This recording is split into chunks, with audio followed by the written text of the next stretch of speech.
Então, vamos lá? Página 148, que diz assim, ó. As implicações do ciclo da água. O ciclo da água tem implicações no ambiente e pode interferir no clima e no equilíbrio dos ecossistemas. Bom, o que é o ecossistema? É o local em que você vive e tudo que está nele, tá? Os animais, os seres vivos, a terra, tudo. O clima é a sucessão de diferentes tempos atmosféricos que ocorre em determinados lugar. Existem diferentes tipos de clima e eles são determinados por diferentes fatores, como a quantidade de vapor de água no ar e o regime das nuvens, das chuvas. Em lugares próximos ao litoral, o clima é geralmente úmido e com abundância de chuva, que são originárias da evaporização da água dos oceanos. Em alguns lugares do Brasil, o clima é seco, isso é, com escassez de chuva, e a temperatura ela é elevada, como ocorre muito no Nordeste, tá bom? Por causa disso, nesses lugares, os rios são temporários, ou seja, eles secam no período de estiagem. Então, no período onde não chove, os rios acabam secando, tá bom? Ocorre muito no Nordeste isso, ó. Rio Seco, no município de Cachoeira do Arari, no estado do Pará. Isso aqui em 2015. Olha que dó o rio. Embora o nosso rio aqui, ó, o Rio Paraná, também tá bem... A estiagem, né? Deixou ele bem seco, tá? Algumas cidades aí próximas correm risco de ficar sem água, porque ele baixou demais. Dá até para você ver coisas que você não via antes, né? Porque o rio tava todo cheio. Olha, o ecossistema é um conjunto formado pelos seres vivos e pelos componentes naturais de um lugar. Nos ecossistemas, a água é um componente fundamental. Por que ela é fundamental? Nós sabemos que nós conseguimos viver sem alimento, né? Porém, sem água é impossível, tá bom? Então tá lá, ó. É um componente fundamental, pois os seres vivos dependem dela para sua sobrevivência. As ações antrópicas, como o desmatamento, a poluição do ar, compromete o regime e a qualidade da água da chuva nos ecossistemas, causando desequilíbrio que pode afetar os seres vivos e os rios, por exemplo. Então, a gente está vendo aí bastante desequilíbrio ambiental, justamente por causa do homem, gente, que tem usado as coisas sem muita noção do que está fazendo, né? O desmatamento, ele ocorre no Brasil e ocorre ainda no mundo. É que no resto do mundo, como eles já acabaram com suas florestas, eles ficam todos de olho na nossa, entendeu? Por quê? Porque eles perceberam o desequilíbrio que está lá. Olha só, a gente aqui, para nós, é inverno, né? Essa é a estação do ano. Na Europa e nos Estados Unidos, é verão. E o verão deles é calor de quase 50 graus. Aqui a gente tem um verão bem forte mesmo, que gira até em torno dos 42, 45 graus. Porém, ainda não chegou aos 50 graus, tá? E o deles lá é 50 graus, de pessoas ficarem doentes e o fogo tomar tudo. A gente tá vendo que na Europa mesmo, nos Estados Unidos, Canadá, tem muita queimada de assim. Teve uma cidade, se eu não me engano, acho que foi no Canadá que eu li no jornal, o fogo destruiu toda a cidade, o povo teve que sair às pressas da cidade. Queimou tudo, tudo, tudo, tudo, tudo. Então, assim, isso daí que tá ocorrendo é um desequilíbrio, tá? Do planeta. E a demanda dessas queimadas agora, os cientistas estão falando que vai aumentar 10 graus centígrados, tá? A temperatura do planeta. Então, se vai ocorrer isso, provavelmente ocorre sim o efeito estufa. Então, as geleiras lá na Antártida, Polo Norte, essas daí vão começar a derreter, entendeu? E tá aí o aquecimento global e ainda tem gente que não acredita, tá? Meu marido, todo mundo sabe que é agrônomo. Então, eu tenho um grupo de pessoas, tá? Que dizem que não existe. Que às vezes ele comenta alguma coisa aqui, eu ainda fico brava com ele. Eu falo assim, como que não existe, né? Não viaja na maionese, pelo amor de Deus? Lógico que existe. Mas depois eu vou separar umas fotos para vocês darem uma olhada no que tá acontecendo no mundo, tá? Olha lá, ó. Bom, o ciclo da água também tem implicações nas atividades humanas, principalmente na agricultura, pois, para se desenvolver, as plantas necessitam da água.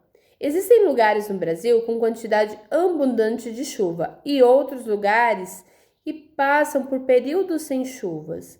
Como nem sempre a quantidade de chuvas é suficiente para atender a demanda de água pela agricultura, os produtores utilizam a irrigação. A irrigação abrange diferentes técnicas, todas com o objetivo de disponibilizar água para as plantas.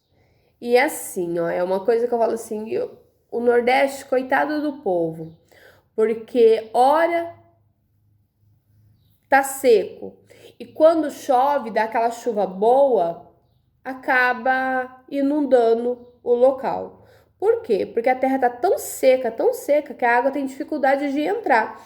Então a terra acaba se tornando como se fosse um cimentado, entendeu? E a água fica naquela dificuldade de penetrar, tá? Nos lençóis, dentro da camada da terra e acaba formando piscinas, tá? Aonde acaba inundando alguns locais, tá? A gente já viu algumas vezes na TV isso daí e é muito triste.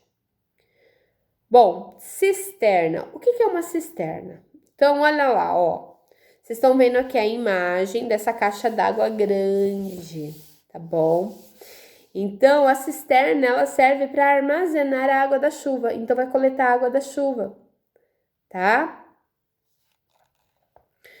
Aqui ela tá fechada, tá?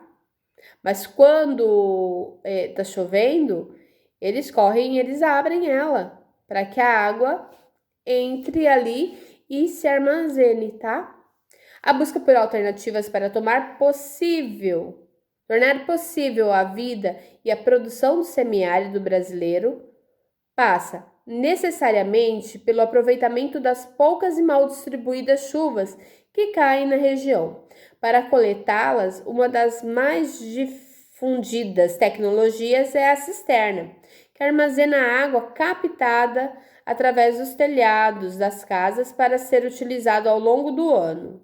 Aqui na minha casa também é assim, mas eu já vi algumas cisternas também no jornal, né, na TV, lá que eles deixam uma parte dela aberta, tá?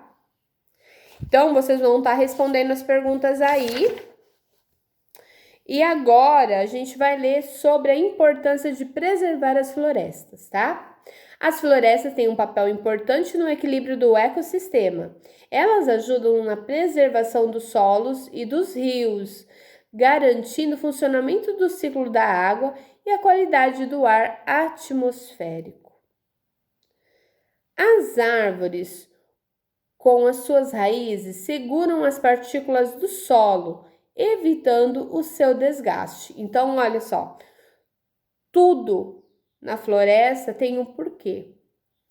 Então, ó, as árvores, elas vão segurar a terra que está no solo. Então, vai chover, vai chover, vai chover.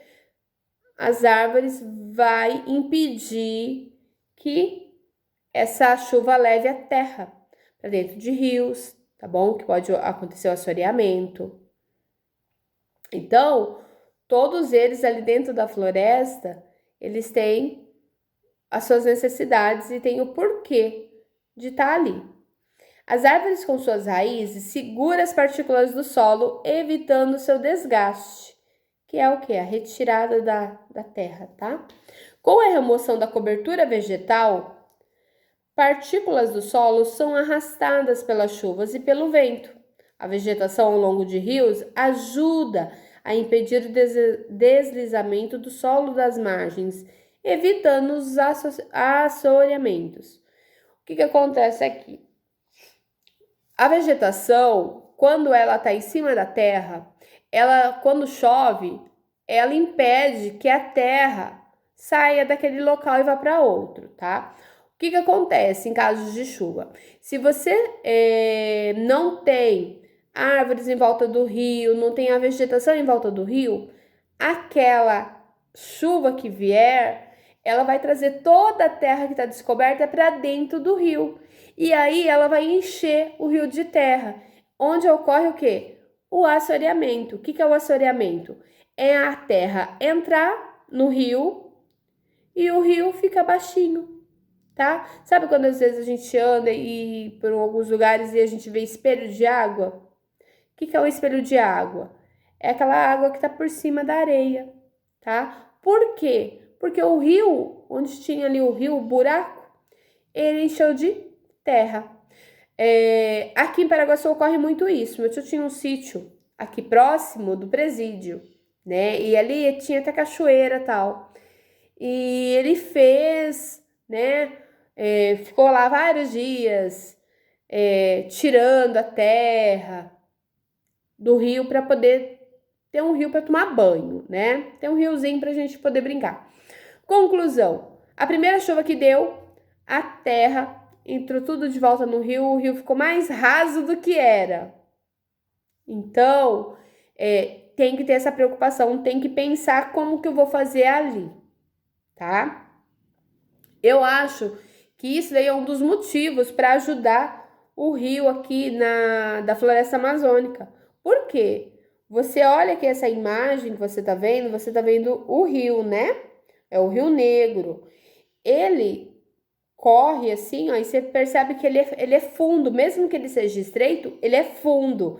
Então, as árvores em si, a vegetação ali está protegendo o rio. Agora, pense se não tivesse essas árvores. Provavelmente esse rio ia morrer muito rápido, né? Ele não ia existir muito rapidamente. Então, olha lá, ó. Por meio da transpiração, as árvores eliminam grande quantidade de vapor de água na atmosfera. O desmatamento pode interferir no regime de chuvas, na medida que diminui a quantidade de vapor de água na atmosfera. Com pouca chuva, o ar fica seco e as partículas poluentes presentes nele não se dispersam, quer dizer, não vão embora, ficam por ali, com facilidade. Também é importante destacar que as queimadas, uma das causas do desmatamento, são responsáveis pela emissão de poluentes no ar, tá? Então, ó, nós temos aqui, ó, cobertura vegetal, o ciclo da água, o fenômeno dos rios voadores. Então, ó, os rios voadores são cursos de água atmosféricos formados por massa de ar carregadas de vapor de água, muitas vezes acompanhada por nuvens e são propelidos pelos ventos. Essa corrente de ar invisível passa em cima das nossas cabeças, carregando umidade da bacia amazônica para o centro-oeste, sudeste e sul do Brasil. Essa umidade, nas condições meteorológicas propícias, como uma frente fria vinda do sul, por exemplo, se transforma em chuva. É uma ação de transporte de enorme quantidade de vapor de água pelas correntes aéreas que recebe nome de rios voadores, um termo que descreve perfeitamente, mas sem termo poético, um fenômeno real que tem um impacto significante em nossas vidas. Então, o que aqui está falando? Que as correntes de ar, né, que estão lá na atmosfera, elas captam o vapor aqui da floresta, né? E desse rio aqui, e tá ali, na atmosfera. Os ventos que vêm levam ela para as nossas regiões, que é a região sudeste, né? Nós moramos no sudeste. Leva para o centro-oeste e também para o sul. E a região sul é a região onde tem mais frio para nós, tá? No entanto, nevou esse ano. Então, ela encontra com esses rios voadores que a gente fala, né? Que são o quê? Essas nuvens. Então, quando elas se encontram, uma frente fria com essas nuvens formam uma grande quantidade de chuva, tá bom? E agora, vocês vão estar respondendo para mim até a número 8, ok? Então, é isso aí, tá? Ciências acabou por hoje. Beijo!